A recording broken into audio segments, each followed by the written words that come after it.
Mas em que mundo tu vive? Esse aqui é o título de um livro do José Faleiro. O José Faleiro ele nasceu em 1987 em Porto Alegre. É autor dos contos Vila Sapo e do romance Os Supridores. O José Faleiro é um cara de quebrada e é um cara escritor, escreve crônicas, escreveu romance. E eu escolhi aqui uma crônica desse livro aqui, muito precioso, aliás. Já li muitas crônicas, não li todas ainda, mas dá pra saborear bem, é um livro bem legal, que ele vai falar do cotidiano da periferia, com muita crítica, com muita provocação e com muita noção de realidade. Bom, a crônica que eu escolhi foi Um País Dividido em Dois, está na página 183. Ano passado, lá no bate-papo Periferia em Movimento, em Canoas, tive a oportunidade de participar de uma roda de conversa foda, de trocar saberes, de pensar coletivamente o fenômeno da cultura na quebrada. Conheci uma par de gente massa, incluindo o seu baiano, um cara ímpar, que contou um pouco da sua trajetória e como acabou se tornando o líder comunitário que é hoje em dia. Das histórias que o seu baiano contou, a que mais me impressionou foi a de como, certa vez, ele instalou gato de água para os moradores da sua comunidade. Até então, pensem nisso. Quase ninguém naquela comunidade tinha acesso à água potável. E daí, foi lá ele e uns amigos abrir buraco na calçada. Mas claro, toda quebrada tem um caguete. Uma mulher da comunidade, com um pouquinho mais de condição que os outros, e que já tinha água instalada e regularizada, não gostou de saber que deixaria de ser a única a possuir água nas torneiras em casa. Não gostou de saber que perderia a distinção. Era um símbolo prestes a se desvalorizar. Era como se de uma hora para outra, uma grife, uma bolsa Louis Vuitton, estivesse prestes a se popularizar, de como que já não seria mais possível humilhar os outros e se vangloriar dizendo: veja, eu tenho isto e vocês não têm.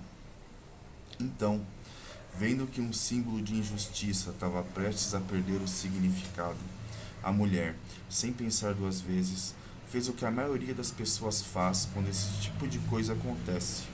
Recorreu aos defensores da injustiça, ou seja, chamou a polícia. Os defensores da injustiça. O seu baiano explicou que, quando a polícia chegou, os amigos dele saíram correndo e que ele também teria saído correndo se não fosse tão gordinho na época. Achando que não conseguiria escapar dos policiais, resolveu ficar ali, dentro do buraco e segurar o BO. O que tu tá fazendo aí? Tô ligando água, não só pra mim, mas pra todo mundo que não tem. Mas quem é que tu deixou sem água pra conseguir fazer isso? O senhor não entendeu. Eu tô ligando água para quem não tem, não tô tirando água de ninguém. E tu sabe fazer isso? Ora, se não soubesse, não tava aqui dentro. Olha aí, já tô quase terminando. Nesse momento, a mulher que tinha chamado a polícia apareceu, para garantir que alguma coisa seria feita. Fui eu que chamei vocês. Pode prender que ele tá fazendo gato aí. O policial perguntou: daí, para fazer o gato que ele tá fazendo, ele deixou a senhora sem água?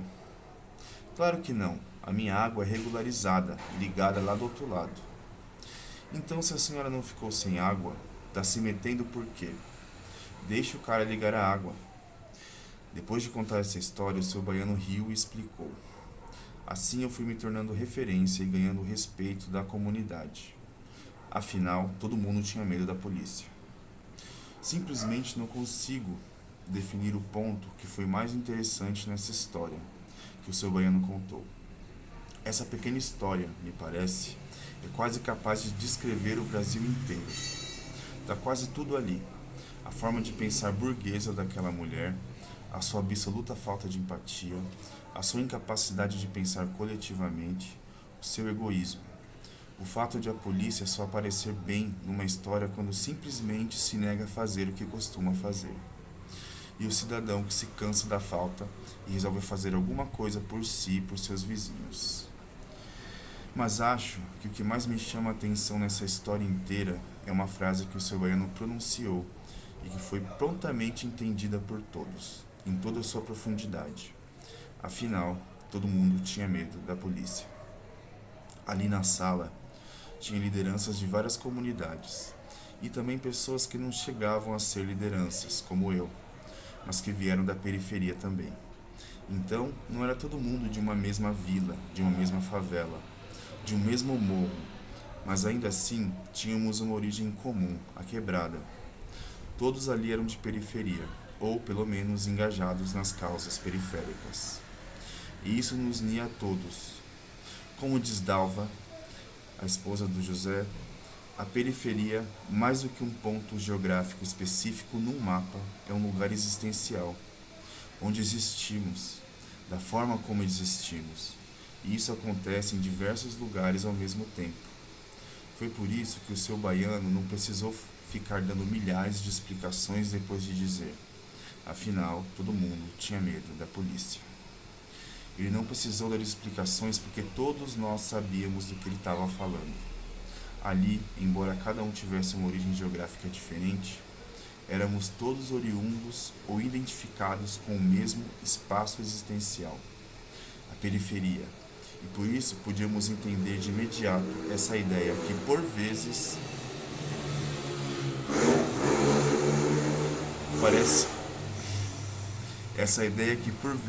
parece absurda a outras pessoas.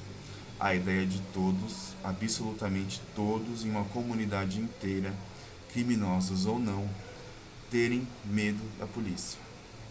Depois do evento, fiquei pensando nisso a noite inteira. Demorei a dormir. As pessoas acham que o Brasil ficou dividido só nos 2 últimos tempos, mas não. Nunca tivemos um país unido de verdade. Este país sempre foi assim, rachado em 2, dividido entre os que chamam a polícia e os que fogem dela. Como o José bem coloca aqui, essa situação que o seu baiano conta, esse relato, ele é como se ele tivesse realmente o Brasil todo aqui, né? Descreveu o Brasil inteiro. A gente está vendo aqui alguns personagens, uma instituição poderosa, que é a polícia. A gente está vendo o pensamento burguês, o pensamento do opressor dentro da classe oprimida. E a gente está vendo um medo comum, um medo dessa instituição, que é a polícia, né? A gente pode ampliar essa ideia. O José traz aqui essa ideia de espaço existencial, lugar existencial. Todos ali, apesar de serem de quebradas diferentes, conseguiram se identificar com essa questão do medo da polícia, né? A gente pensar de forma bem ampla, assim, que eu acho que a partir dessa crônica, que é muito rica, a gente pode pensar do quanto é complexo os lugares existenciais, né? Pensando assim, eu como psicólogo, eu atendo muitas pessoas que são da classe trabalhadora, da classe baixa, né, vamos dizer assim. Não gosto muito desse conceito, mas a gente tem pessoas, eu atendo pessoas também mais abastadas, que têm condições maiores. E sim, todas as pessoas sofrem, né? Sofrimento, ele não pode ser mensurado, né? De repente, uma pessoa que está na periferia, ela tem uma saúde mental, entre aspas, um pouco mais saudável do que algumas pessoas que estão na classe burguesa, né? Porém, eu acho que é importante, muito importante colocar isso. Os lugares existenciais, os lugares geográficos, os territórios, eles influenciam muito. Eles são fatores de adoecimento psíquico muito relevantes, né? Existe na periferia hoje um alto nível de adoecimento psíquico, de depressão, de ansiedade e outros transtornos transtornos psiquiátricos lidos assim, mas a gente está falando de sofrimento social e existencial.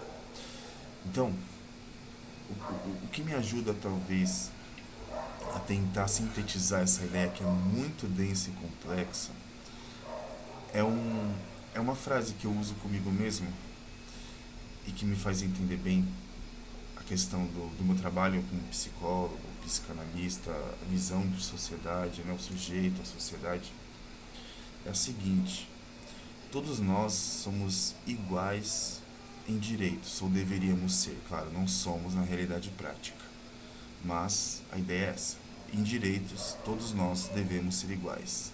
Porém, em subjetividade, em singularidade, todos nós somos diferentes, somos diversos. Somos diversos ainda que dentro de certos espaços onde a gente vai se identificar com certas narrativas, com certas realidades, né? O seu baiano ali, ele faz com que todo mundo se identifique com esse fator muito crucial que é o medo da polícia. E quem tem medo da polícia, geralmente, está na periferia. Não é aquela frase muito tosca, muito simplista, reducionista, que diz que quem tem medo de polícia é bandido. Essa frase por si só ela já coloca a classe trabalhadora periférica no lugar de criminoso, de bandidagem. Então, e não compreende, né? Não compreende, não tem dimensão do que é a lógica dentro das favelas, morros, periferias. Quem vive na periferia, no morro, na favela, não sente que a polícia está ali para protegê-los. Quem vive já talvez num bairro num bairro mais abastado, que pertence a uma classe maior, uma classe burguesa, talvez tenha a ideia de que a polícia existe para protegê-los. Protegê-los de quem? De quem mora na periferia. A gente entra aí num ponto muito importante, que é muito falado hoje, que o quanto é necessário que nós tenhamos consciência de classe. Vejam bem como que esse assunto é denso, né? Ele vai para vários lugares, mas para fechar aqui eu queria colocar que é muito importante que a gente tenha a dimensão dos lugares existenciais das pessoas, do diferente de mim, né? E para isso não basta saber. Todo mundo sabe que existe gente que mora no lixão, gente que mora em morro, gente que mora em lugares que não tem água potável. Mas saber não é o suficiente, é preciso se sensibilizar.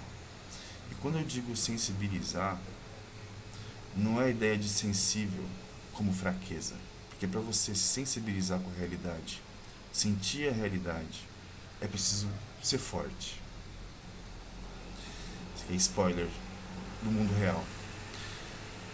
Então é preciso se sensibilizar para que seja possível também pensar outros caminhos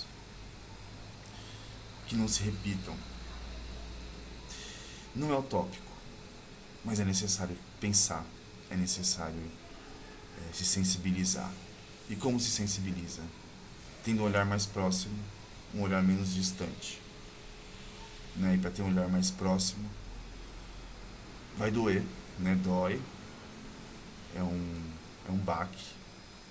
São baques diários existenciais, mas viver apesar de. Vejam bem. Então, a sensibilização é necessária com a proximidade, olhar não com aquela distância. Olha lá, eu sei que existe pessoas que passam fome, mas está longe, né? Então, eu acho que por enquanto é isso, que o tempo já deu. Mas são algumas reflexões que eu trago aqui com essa crônica. Até mais.